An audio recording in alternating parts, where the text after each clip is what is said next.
Bonjour à toutes et à tous. Aujourd'hui, nous allons aborder les signes dans l'ensemble. C'est important avec les signes qui sont en lien avec les autres d'une certaine façon.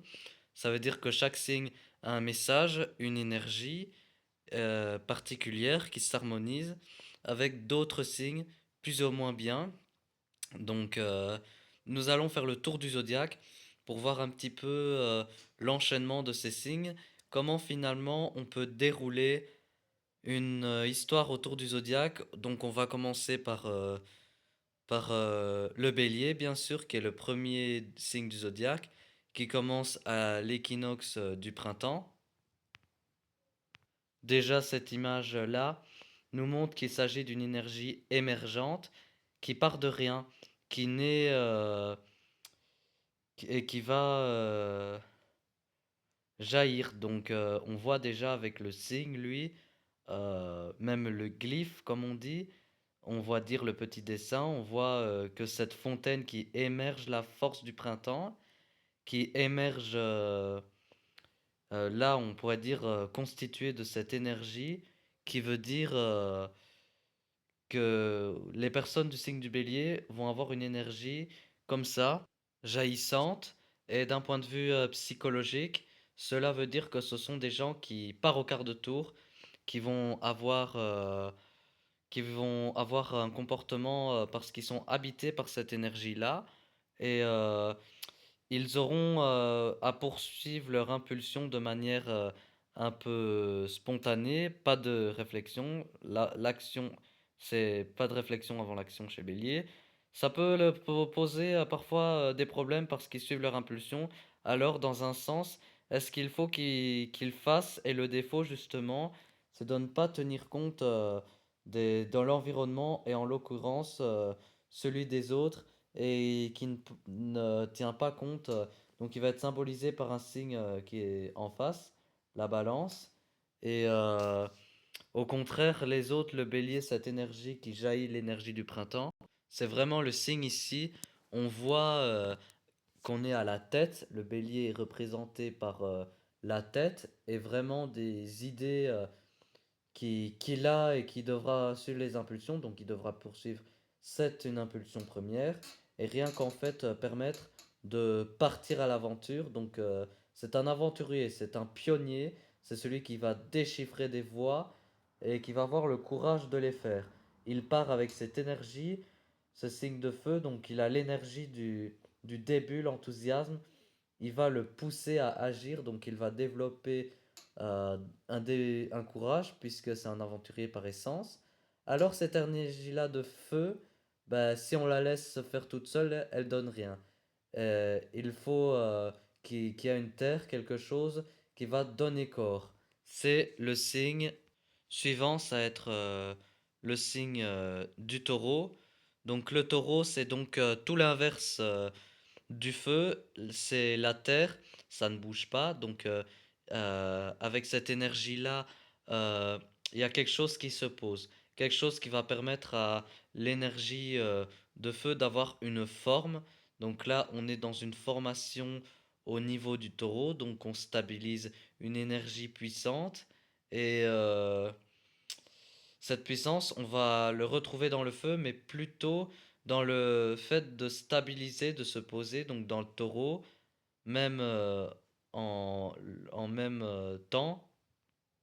Dans le taureau, en même temps, on sera en paix, ça ne bouge pas, alors euh, c'est vraiment, puisque l'immobilité, il y a vraiment une paix grâce à l'immobilité, on rentre dans la forme.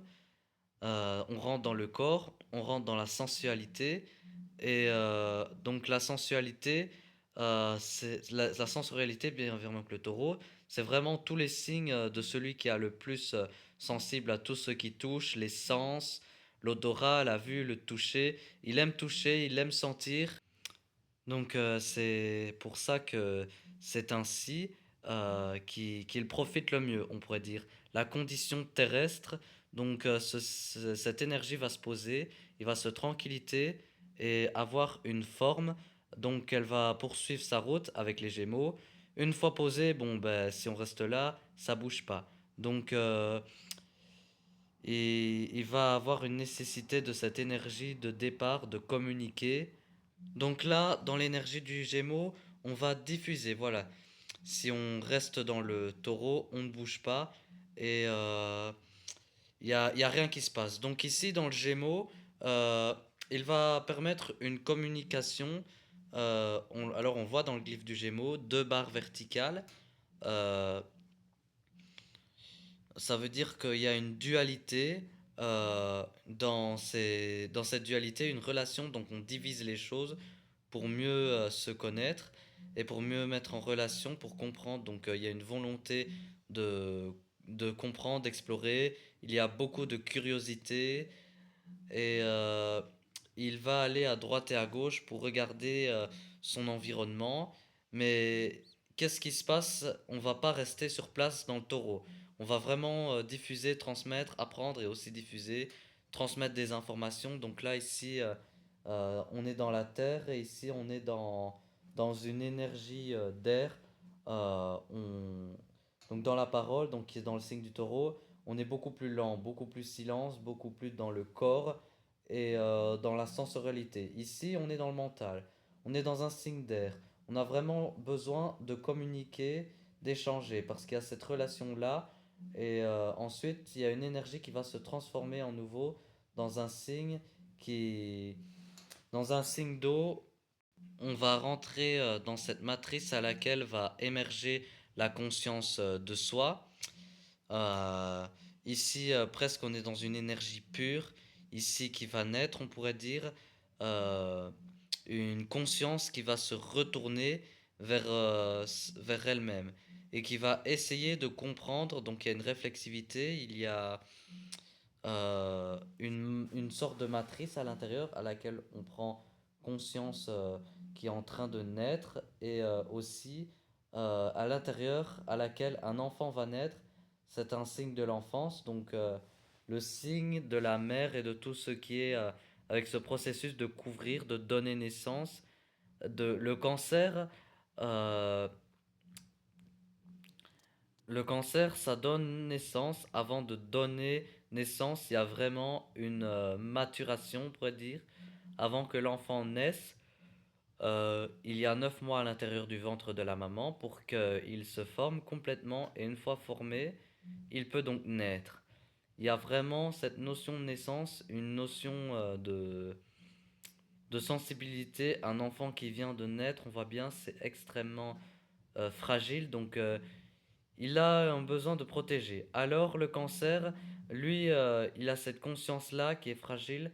Il va mettre des remparts, des protections justement, des protections qui devront être au fur et à mesure de la vie, grandir, être adaptés euh, à cette autorité-là. Et s'il grandit, il met des barrières et on pourrait dire qu'il y a des protections trop rigides, c'est trop étriqué.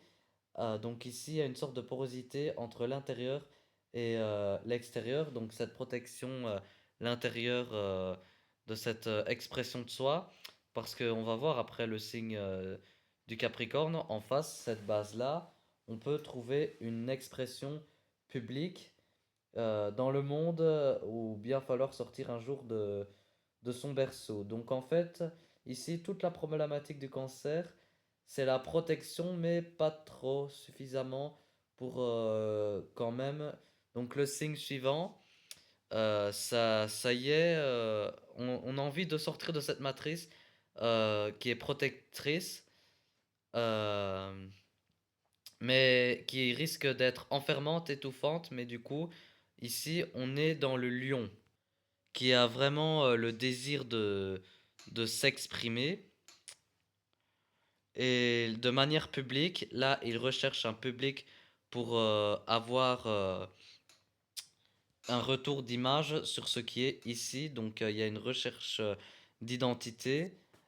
Et le lion, c'est vraiment le signe qui, qui va chercher à dire je suis, parce que je suis, voilà, ici au cancer, il y a justement cette émergence d'une sensibilité à travers cette notion-là qui va naître. Donc le lion, c'est vraiment, on pourrait dire, l'envie de justement s'exprimer, peu importe cette expression. L'important, c'est vraiment de créer, d'exprimer, de dire au monde qu'on qu'on est à travers cette expression-là. Donc on se connaît, c'est le signe, c'est le signe du lion. Donc on a vraiment un corps de se connaître. Alors ici, à partir de là, il peut dire qu'il va avoir un lien qui crée l'énergie du départ au niveau du bélier. Donc je vous ai montré ce qui se passe. Euh, donc il y a un trigone, les trois sont reliés au signe du lion. Donc on voit bien que cette impulsion du départ, c'est un feu émergent, mais ici on est dans un autre feu. C'est un signe de feu, mais différent. On sent que il y a quelque chose qui est au centre, qui se stabilise, qui s'exprime à partir d'un centre qui est vraiment le signe du lion. Il faut voir en lien avec le soleil. Donc le lion, c'est dans le système solaire. On voit bien que le soleil est au centre et que les planètes tournent autour. Donc l'identité a émergé comme ça. euh, qui a le courage de vivre, de se lancer et prendre des risques. On voit bien ici que on a compris qu'il y a une identité à s'exprimer. À partir donc là il y a un deuxième signe de feu. Euh, donc Là on poursuit ensuite après avec le signe de la Vierge. Ici la Vierge va rectifier les excès du lion parce qu'on sent bien que cette expression évidemment on a l'impression que elle est parfaite, mais celle-ci, elle n'est pas. Donc, du coup, la Vierge va rectifier et d'un bon sens. C'est pas encore parfait, donc elle va rectifier. C'est donc pourquoi on dit que la Vierge est un signe extrêmement réaliste, extrêmement. Ce qui manque, c'est qu'il faut améliorer. C'est pourquoi la Vierge va vraiment le souci du détail, c'est particulièrement perfectionner, de grandir, de travailler sur soi. Donc pour rectifier les effectivement l'expression royale imparfaite au fond, donc il va falloir euh, effectivement s'améliorer. Donc le signe de la Vierge va améliorer, va être sensible à tout ce qui est pas encore parfait. Donc il n'est pas fini, donc c'est pourquoi on dit qu'elle a le souci du détail, mais parfois elle va voir que l'énergie, au lieu de voir ce qui est, mais ce sont des énergies qui veut, parce que justement on veut s'améliorer. Il y a Sophiade au-delà de la sagesse, donc qui est toujours en comparaison, donc en effet de sagesse. Et puisqu'elle a un lien avec cette sagesse, du coup, elle a tout le temps en train de se comparer qui devait être à ses difficultés, qui a ses difficultés, c'est justement de trop s'épuiser, d'accepter finalement cette réalité telle qu'elle l'est, l'amélioration perpétuelle. Donc voilà, c'est donc on est dans la Terre et il y a un deuxième trio, c'est un deuxième signe, c'est le taureau. Donc le taureau va donner une forme, va donner forme à l'impulsion première ici. Donc on va améliorer cette forme ici dans la Vierge, vraiment dans le souci de rendre service, d'utile, d'occuper des santé, de mettre au service de l'humanité, au sens de mettre au point des outils qui va permettre aux personnes d'améliorer leur quotidien et d'améliorer également leur santé. Également, euh, il y a vraiment quelque chose où on concrétise l'être humain et il s'agit donc ensuite